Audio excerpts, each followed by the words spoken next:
ಸ್ನೇಹಿತರೆ, media masters ನ್ಯೂಸ್ಗೆ ಸ್ವಾಗತ. ಗೆಳೆಯರೆ, ರಾಜ್ಯ ರಾಜಕಾರಣದಲ್ಲಿ ಬಿರುಗಾಳಿ ಏಳುತ್ತಾ ಸಿಎಂ ಸಿದ್ದರಾಮಯ್ಯ ವಿರುದ್ಧ ರಾಜ್ಯಪಾಲರು ಪ್ರಾಸಿಕ್ಯೂಷನ್ಗೆ ಅನುಮತಿ ಕೊಟ್ಟ ಬಳಿಕ ಪ್ರತಿಪಕ್ಷ ಮುಖಂಡರ ಪ್ರಕರಣಗಳನ್ನು ಕೂಡ ಬೆಳಕಿಗೆ ತರೋದಕ್ಕೆ ಆಡಳಿತ ಪಕ್ಷ ಪ್ರಯತ್ನ ಪಡ್ತಾ ಇದೆ. ಇದರ ಹಿನ್ನೆಲೆಯಲ್ಲಿ ಕೇಂದ್ರ ಸಚಿವ ಎಚ್.ಡಿ. ಕುಮಾರಸ್ವಾಮಿ ಅವರ ವಿರುದ್ಧದ 2007ರಲ್ಲಿ ನಡೆದಿತ್ತು ಎನ್ನಲಾದ ಪ್ರಕರಣಕ್ಕೆ ಜೀವ ಕೊಡುವ ಪ್ರಯತ್ನಗಳು ನಡೀತಾ ಇವೆ. ಕಳೆದ ನವೆಂಬರ್ನಲ್ಲೇ ಈ ಪ್ರಕರಣದ ಕುರಿತಾಗಿ ಚಾರ್ಜ್ ಶೀಟ್ ಸಲ್ಲಿಸೋದಕ್ಕೆ ಅನುಮತಿಯನ್ನು ಕೊಡಬೇಕು ಅಂತ ಎಸ್ಐಟಿ ರಾಜ್ಯಪಾಲರ ಮುಂದೆ ಬೇಡಿಕೆಯನ್ನ ಇಟ್ಟಿತ್ತು. ಆದ್ರೆ ಆ ಬಳಿಕ ರಾಜ್ಯಪಾಲರು ಇನ್ನಷ್ಟು ದಾಖಲೆಗಳನ್ನ ಕೊಡುವಂತೆ ಸೂಚಿಸಿ ಎಸ್ಐಟಿಗೆ ಮರುಪತ್ರವನ್ನ ಬರೆದಿದ್ರು. ಅದಾದ ನಂತರ ಈಗ ಅಂದ್ರೆ ಕಳೆದ ಸೋಮವಾರ ಎಸ್ಐಟಿ ಮತ್ತೆ ಪ್ರಾಸಿಕ್ಯೂಷನ್ಗೆ ಅನುಮತಿ ಕೊಡುವಂತೆ ರಾಜ್ಯಪಾಲರ ಬಳಿ ಕೇಳಿದೆ. ಹೀಗಾಗಿ ಇದು ರಾಜ್ಯ ಸರ್ಕಾರ ಹಾಗೂ ವಿರೋಧ ಪಕ್ಷಗಳ ನಡುವಿನ ಸಮರಕ್ಕೆ ಕಾರಣ ಆಗ್ತಾ ಇದೆ. ಅಷ್ಟೇ ಅಲ್ಲದೆ ಬಿಜೆಪಿಯ ಹಲವು ನಾಯಕರ ವಿರುದ್ಧವೂ ಕೂಡ ಆಡಳಿತ ಪಕ್ಷದ ನಾಯಕರು ಆರೋಪಗಳನ್ನು ಮಾಡ್ತಾ ಇದ್ದಾರೆ.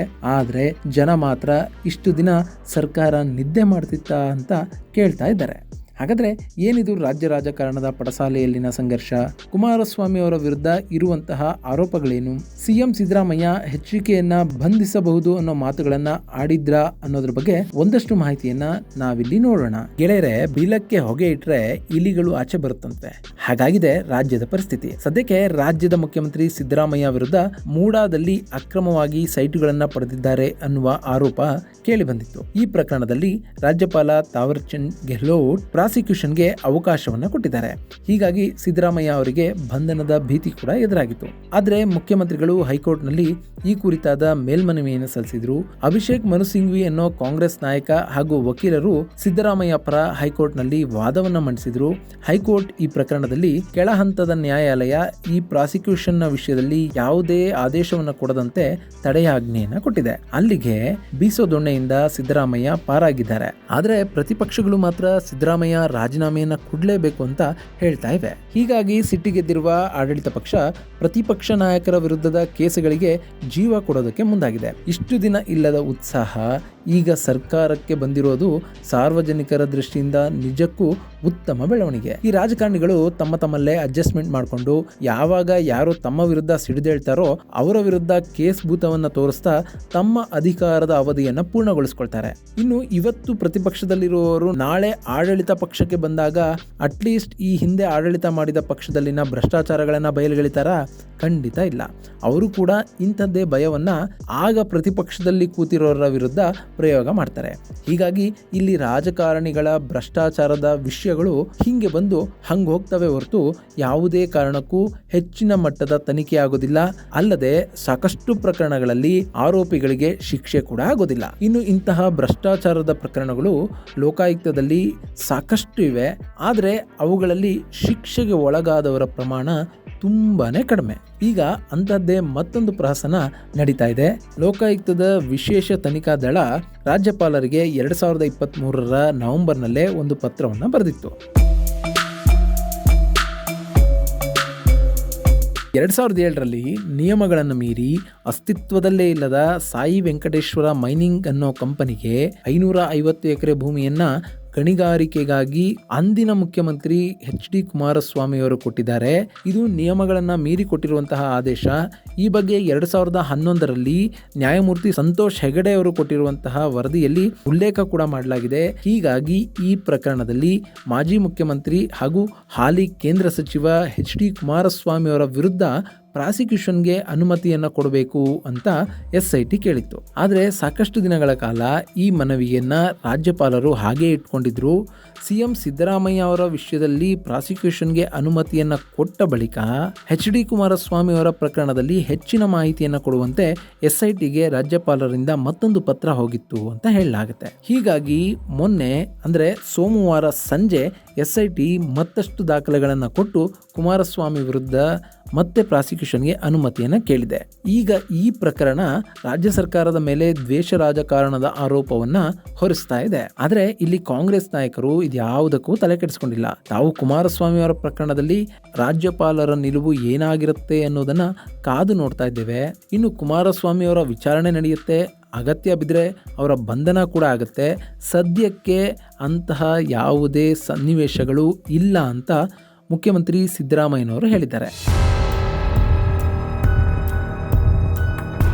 ಇನ್ನು ಹೀಗೆ ಮುಖ್ಯಮಂತ್ರಿಗಳು ಹೇಳ್ತಾ ಇದ್ದಂತೆ ಈ ಪ್ರಕರಣಕ್ಕೆ ಸಂಬಂಧಿಸಿದ ಹಾಗೆ ಮಾಜಿ ಮುಖ್ಯಮಂತ್ರಿ ಎಚ್.ಡಿ. ಕುಮಾರಸ್ವಾಮಿ ಅವರು ಒಂದು ಪತ್ರಿಕಾಗೋಷ್ಠಿಯನ್ನೇ ನಡೆಸಿದ್ರು. ಈ ಪ್ರಕರಣದಲ್ಲಿ ಸುಪ್ರೀಂ ಕೋರ್ಟ್ ಆದೇಶವನ್ನ ರಾಜ್ಯ ಸರ್ಕಾರ ಪಾಲಿಸಿಲ್ಲ, ತಾನು ಯಾವುದೇ ಕಂಪನಿಗೆ ಜಾಗವನ್ನ ಕೊಟ್ಟಿಲ್ಲ, ಆ ಕಂಪನಿ ಗಣಿಗಾರಿಕೆಯನ್ನು ಮಾಡಿಲ್ಲ, ಅದರಲ್ಲಿರುವ ಸಹಿ ಮತ್ತು ಬರಹ ನನ್ನದಲ್ಲ, ಈ ಪ್ರಕರಣದಲ್ಲಿ ಈ ಹಿಂದಿನಿಂದಲೂ ಕಾನೂನು ಹೋರಾಟಗಳನ್ನ ನಾನು ಮಾಡ್ತಾ ಬಂದಿದ್ದೇನೆ. ನಿವೃತ್ತ ಲೋಕಾಯುಕ್ತ ನ್ಯಾಯಮೂರ್ತಿ ಸಂತೋಷ್ ಹೆಗ್ಡೆ ಅವರು ಮುಂದಿನ ಸರ್ಕಾರ ಈ ಪ್ರಕರಣದ ಬಗ್ಗೆ ಪರಿಶೀಲನೆ ನಡೆಸಬಹುದು ಅನ್ನುವ ಶಿಫಾರಸನ್ನು ಕೊಟ್ಟಿದ್ರೆ ವಿನಃ ನಾನೇ ಮೈನಿಂಗ್ ಕಂಪನಿಗೆ ಜಾಗ ಕೊಟ್ಟಿದ್ದೆ, ಅಕ್ರಮ ಮಾಡಿದ್ದೇನೆ ಅಂತ ಉಲ್ಲೇಖ ಮಾಡಿಲ್ಲ. ಇನ್ನು ಈ ಪ್ರಕರಣದಲ್ಲಿ ಅಧಿಕಾರಿಯೊಬ್ಬರ ಮಗನ ಖಾತೆಗೆ 20 ಲಕ್ಷ ರೂಪಾಯಿಗಳಷ್ಟು ಹಣ ವರ್ಗಾವಣೆ ಆಗಿದ್ದ ವಿಷಯವನ್ನ ನಾನೇ ಕಂಡು ಹಿಡಿದು SITಗೆ ತಿಳಿಸಿದ್ದೆ. ಹೀಗಿರುವಾಗ ಈ ಪ್ರಕರಣದಲ್ಲಿ ತನ್ನನ್ನ ಮತ್ತೆ ಸಿಲುಕಿಸೋದಕ್ಕೆ ಸರ್ಕಾರ ಪ್ರಯತ್ನವನ್ನ ಮಾಡ್ತಾ ಇದೆ. ಆದರೆ ಆ ಪ್ರಯತ್ನ ಯಶಸ್ವಿ ಆಗೋದಿಲ್ಲ ಅಂತ ಕೇಂದ್ರ ಸಚಿವ ಕುಮಾರಸ್ವಾಮಿ ಕಾಂಗ್ರೆಸ್ ಪಕ್ಷಕ್ಕೆ ತಿರುಗೇಟನ್ನು ಕೊಟ್ಟಿದೆ. ಇನ್ನು ಈ ಪ್ರಕರಣ ಈಗಾಗಲೇ ಸುಪ್ರೀಂ ಕೋರ್ಟ್ ವರೆಗೆ ಹೋಗಿತ್ತು. 2017ರಲ್ಲೇ ಸುಪ್ರೀಂ ಕೋರ್ಟ್ ಈ ಪ್ರಕರಣದ ತನಿಖೆಯನ್ನು 3 ತಿಂಗಳ ಒಳಗಾಗಿ ಮುಗಿಸಬೇಕು ಅಂತ ಹೇಳಿತ್ತು. ಅವತ್ತು ಸಿದ್ದರಾಮಯ್ಯ ಅವರ ಸರ್ಕಾರವೇ ಇತ್ತು. ಆದರೂ ಕೂಡ ಯಾಕೆ ತನಿಖೆಯನ್ನು ಮುಗಿಸಲಿಲ್ಲ ಅನ್ನುವ ಪ್ರಶ್ನೆಯನ್ನು ಕುಮಾರಸ್ವಾಮಿ ಮುಂದಿಟ್ಟಿದ್ದಾರೆ. ಹಾಗೆಯೇ ಸತ್ತು ಹೋಗಿರುವ ಈ ಕೇಸನ್ನು ತನ್ನ ಮೇಲಿನ ದ್ವೇಷದ ಕಾರಣದಿಂದ ಮತ್ತೆ ಮರುಜೀವ ಕೊಡೋದಕ್ಕೆ ಕಾಂಗ್ರೆಸ್ ನಾಯಕರು ಪ್ರಯತ್ನ ಪಡ್ತಾ ಇದ್ದಾರೆ.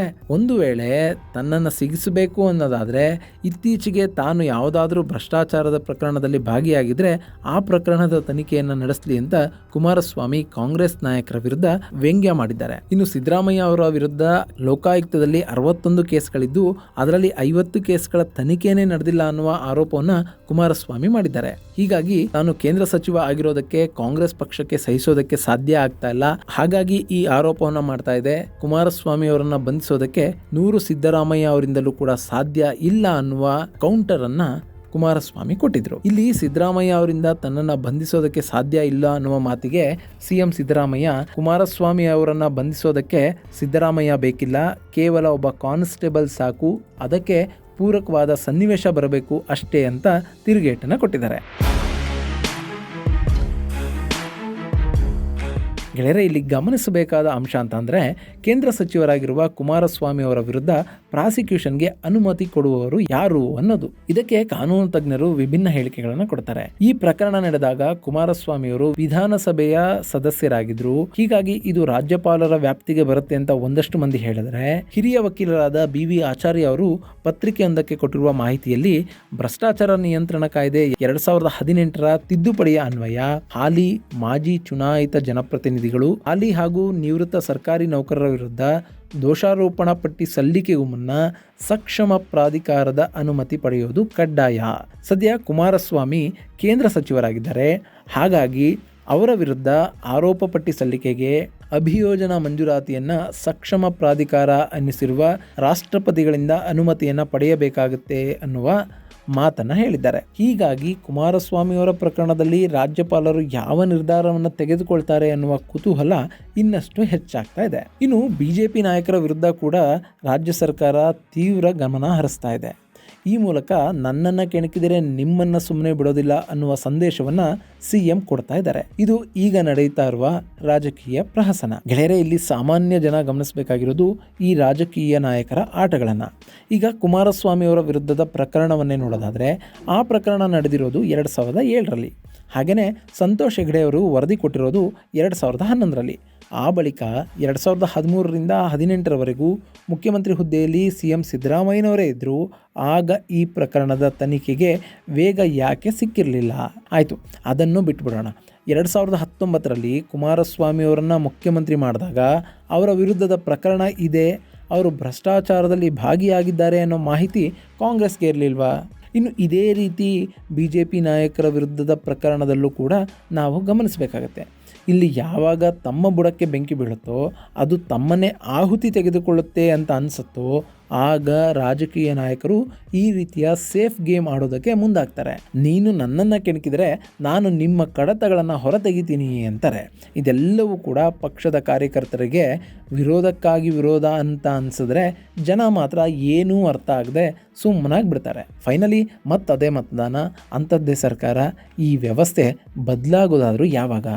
ಅಟ್ಲೀಸ್ಟ್ ಈಗಲಾದರೂ ರಾಜ್ಯಪಾಲರು ಒಂದು ಕೆಲಸ ಮಾಡಿಬಿಡ್ಬೇಕು. ಯಾವ್ಯಾವ ರಾಜಕಾರಣಿಯ ವಿರುದ್ಧ ಏನೆಲ್ಲ ಪ್ರಕರಣಗಳಿವೆಯೋ ಅವೆಲ್ಲದಕ್ಕೂ ಕೂಡ ಪ್ರಾಸಿಕ್ಯೂಷನ್ಗೆ ಅನುಮತಿಯನ್ನು ಕೊಟ್ಬಿಡ್ಬೇಕು. ಅಲ್ಲಿ ಪಕ್ಷಗಳ ಹಂಗಿರಬಾರ್ದು. ಆದರೆ ಅದನ್ನು ಮಾಡೋದಕ್ಕೆ ಈ ರಾಜಕೀಯ ವ್ಯವಸ್ಥೆ ಬಿಡುತ್ತಾ? ಇನ್ನು ಪೊಲೀಸ್ ಇಲಾಖೆ, ಅಲ್ಲೂ ಕೂಡ ಪಕ್ಷಗಳ ಜೊತೆ ಹೊಂದಾಣಿಕೆಯನ್ನು ಮಾಡಿಕೊಂಡಿರುವ ಸಾಕಷ್ಟು ಪೊಲೀಸ್ ಅಧಿಕಾರಿಗಳಿದ್ದಾರೆ. ಅವರು ಆಯಾ ಪಕ್ಷಗಳು ಅಧಿಕಾರಕ್ಕೆ ಬಂದಾಗ ಆಯಕಟ್ಟಿನ ಜಾಗಗಳಿಗೆ ಹೋಗಿ ಕೂತ್ಕೋತಾರೆ. ಹೀಗಾಗಿ ರಾಜಕೀಯ ದಾಳಗಳು ಉರುಳಿದ ಹಾಗೆ ಅಲ್ಲಿ ತನಿಖೆ ಮುಂದುವರಿಯುತ್ತೆ ವಿನಃ ಸ್ವತಂತ್ರ ತನಿಖೆ ಅನ್ನೋದನ್ನು ನಾವು ನೋಡೋದಕ್ಕೆ ಸಾಧ್ಯವೇ ಆಗ್ತಾ ಇಲ್ಲ. ಒಟ್ಟಿನಲ್ಲಿ CM ಸಿದ್ದರಾಮಯ್ಯ ವಿರುದ್ಧದ ಪ್ರಕರಣ ಈಗ ರಾಜ್ಯದಲ್ಲಿ ಇನ್ನಷ್ಟು ಮಂದಿಯ ಬಣ್ಣವನ್ನು ಬಯಲು ಮಾಡೋದಕ್ಕೆ ಸಿದ್ಧ ಆಗಿದೆ. ಈ ರಾಜಕೀಯ ಇಲ್ಲಿಗೆ ನಿಲ್ಲುತ್ತಾ ಅಥವಾ ಇದು ಮುಂದುವರೆದು ತನಿಖೆ, ವಿಚಾರಣೆ, ಜೈಲು ಅಂತೆಲ್ಲ ಆಗುತ್ತಾ ಅನ್ನೋದಕ್ಕೆ ಕಾಲವೇ ಉತ್ತರ ಕೊಡಬೇಕು. ಸದ್ಯಕ್ಕಂತೂ ರಾಜಕೀಯ ಪಕ್ಷಗಳ ನಾಯಕರ ಆಟ ಮುಂದುವರೆದಿದೆ. ಜನ ಅದನ್ನು ನೋಡಿ ಆನಂದ ಪಡಬಹುದು ಅಷ್ಟೇ. ಇದು ಗೆಳೆಯರೇ ರಾಜ್ಯ ರಾಜಕಾರಣದಲ್ಲಿ ನಡೀತಿರುವ ಒಂದಷ್ಟು ರಾಜಕೀಯ ಬೆಳವಣಿಗೆಗಳ ಬಗ್ಗೆ ಸಂಕ್ಷಿಪ್ತ ಮಾಹಿತಿ. ಮುಂದಿನ ವಿಡಿಯೋದಲ್ಲಿ ಮತ್ತೊಂದು ವಿಶೇಷವನ್ನು ನಿಮ್ಮ ಮುಂದಿಡ್ತೀನಿ. ಅಲ್ಲಿವರೆಗೂ ನಮಸ್ಕಾರ.